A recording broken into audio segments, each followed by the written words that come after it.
आत्मानुसंधान के विभिन्न अभ्यासों और पद्धतियों के बारे में महर्षि के विचार। हालांकि महर्षि सभी पद्धतियों को मान्यता प्रदान करते थे। पिछली बहुत सारी वीडियोस में इस विषय में बात की गई है। वे उन्हें कम या अधिक प्रत्यक्ष और प्रभावी रूप में लेते थे। आगे बताई जाने वाली बातों में यह बात और भी अच्छे से स्पष्ट हो जाती है। बाहरी वस्तुओं के क्षणिक स्वभाव का निरीक्षण हमें वैराग्य की ओर ले जाता है। इस तरह अनुसंधान ही सबसे पहला और अहम चरण है।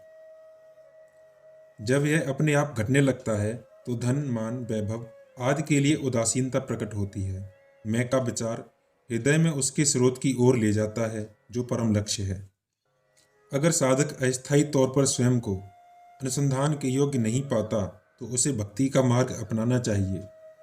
यह गुरु, ईश्वर, मानव जाति, नैतिक नियमों और यहाँ तक कि सुंदरता के आदर्श के प्रति भी हो सकती है।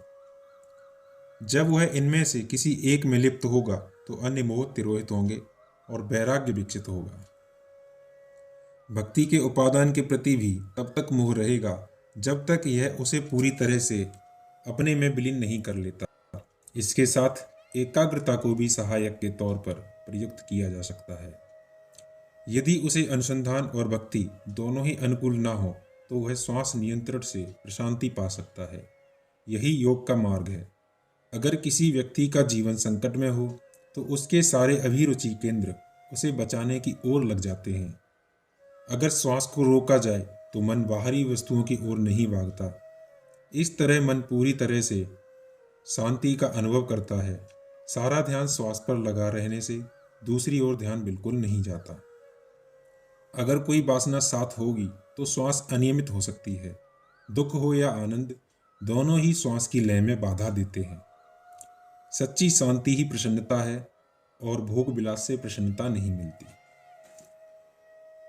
अगर साधक आत्मानुसंधान के बताए गए पहले दो उपायों सत्संग और श्वास नियंत्रण के लिए भी अनुकूल ना हो और वह अपनी सेहत व आयु के हिसाब से तीसरे उपाय आसन को भी ना कर सके तो उसे कर्म मार्ग को अपनाना चाहिए। डिस्क्रिप्शन में आपको आत्मानुसंधान के पहले दो उपाय आसन और श्वास नियंत्रण तथा कर्म मार्ग की वीडियो का लिंक मिल जाएगा।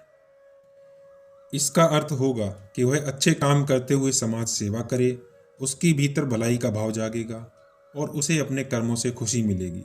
उसका अहम पहले से घट जाएगा और उसके भीतर की अच्छाई बढ़ेगी। इस तरह वह जल्दी किसी एक उपाय को अपनाने के योग्य हो जाएगा।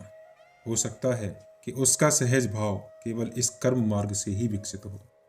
अहम ब्रह्मास्मि।